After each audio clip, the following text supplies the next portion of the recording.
When we come back on Power of Sports, you won't want to miss this. Hall of Famer Cal Ripken Jr.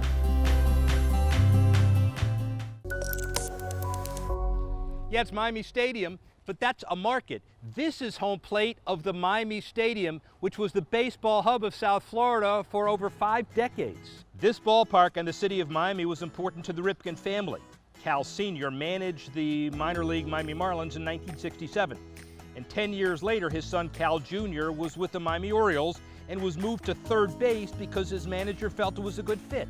The Ripken connection to this area continues today, both here and across the United States. We recently caught up with Cal Ripken Jr. to talk about his foundation's work and where he hopes it's headed in the future. Hall of Famer Cal Ripken, Ripken Baseball, Ripken Foundation. But today we're going to focus on the second and third more than anything else. A little bit of an elevator speech about the Ripken baseball piece, the foundation, how they all come together. I'm not very good in an elevator. All right. Well, pretend this one takes a little while to get to the top. I got you. We got the idea to start the foundation in my dad's name, so it's Cal Ripken Senior Foundation. Dad's life was all about helping kids. He did it through his help in the minor leagues, trying to get kids to the big leagues, acted as a father for many of the kids that came from diverse backgrounds, but he used to use baseball to help kids in the communities that he was in. And I thought that was his magic. So Billy and I started the foundation to help kids that didn't have all the same advantages, and we'd use baseball to do that. And we've had some success. We thought that we would help a handful of kids, and that would be meaningful enough. But the important thing is we're helping kids. Your dad's managing career was very important in Miami, and won 2 Fields AllStar Game this year in Miami in conjunction with the commissioner of Major League Baseball. So you had a chance to kind of come back. Well, I mean, anytime that we were in, it was a minor league city at the time, we were playing minor league baseball, you always had a real reach into the community. Minor league baseball, by its nature, is kind of a community gathering place. And so we had a grip into there, and we all felt that the community grabbed us while we were there. So it's always fun to go back. And in this case, many, many, many years later, Major League Baseball, at the site of the AllStar Games, are trying to energize the local youth game and get ballparks finished. And that fits in right exactly what we're doing. But all the players that came back, it provided a really nice backdrop, and the field turned out really great. But I always say the best part about any field that you do, you know, the ribbon cutting ceremony, we'll all stick our chest out and it'll look the best it's ever going to look. But the beauty of the field is when you sneak back and you see kids actually playing on it and enjoying the field. Well, and the bottom line is the field, as we know, are so much more important than fields themselves. Your mandate is a field is the kind of physical manifestation, but it's education, it's training, it's teamwork, increased graduation rates, self-worth. There's a whole lot of value that comes out of that, doesn't it? We would call it an outdoor classroom, if we're sitting there talking. In our elevator speech, maybe I'll add that into our we're not speech. We're not anywhere near the top, so we've got a way to go. So the outdoor classroom, it's a place, a safe place, in some areas that aren't so safe. A safe place for kids to develop and grow.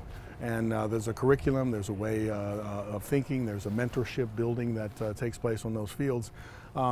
But you push kids away really quickly when you say it's a classroom. It's a baseball field, it's for fun. But the interest here is we're not looking for big league players, we're looking for big league people.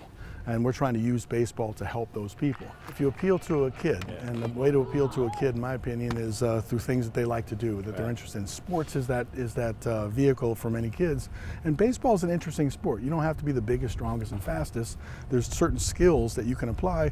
Many times we see out here that kids of the smallest size have the most success swinging a bat. They have an instinct, a hand-eye coordination, and some power, and the bigger kids haven't figured that out yet. And so it's really gratifying to see how sometimes roles can change. But baseball is a beautiful sport. It's for all types of kids, all shapes and all sizes, and we think it fits really well trying to get them moving in the right direction. You come back to a place like this, you look back years after it opens. What gives you the most satisfaction? Sneaking back. You coming can't, down by the way, car. you can't sneak anywhere. Oh yeah, you can sneak. You can sneak? You can sneak. Okay. Unannounced, you just kind of come in, you're coming into Baltimore and you say, I wonder what's happening over there in that field. And you'll kind of cruise over and look at it. When you see what's going on out there, that's the real stuff that happens when you're not there, and that's the stuff that makes you feel good. So to me, that's the beauty of a place like this. Come back, first of all, you want to come back and make sure it still looks good and still feel fine, but for me personally, it's the activity on the field that you witness. Here's why I do it. When I was a kid, I remember how important every word that a big league baseball player said. remember reading a Sports Illustrated article that had Willie Stargell said, you make it to the big leagues on talent, you stay because you're smart. And then I literally thought that being smart, meaning doing well in school, would help my chances to be a big league baseball player.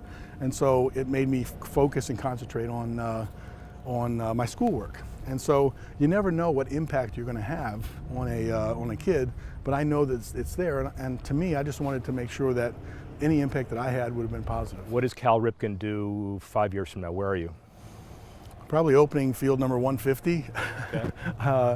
I don't know. I mean, I just turned 57, so you're at a stage in your life where you're looking at slowing down a bit. You're not slowing down. But this gives you a lot of, and maybe you look back on as maybe you're not looked at as a baseball player. Maybe you stand for something else. Yeah. And so the second part of your life is about helping kids, and I'd be happy to be remembered that way. Cal Ripken, it is an honor. Thank you very much for debuting a show with us, and look forward to working with you. My pleasure.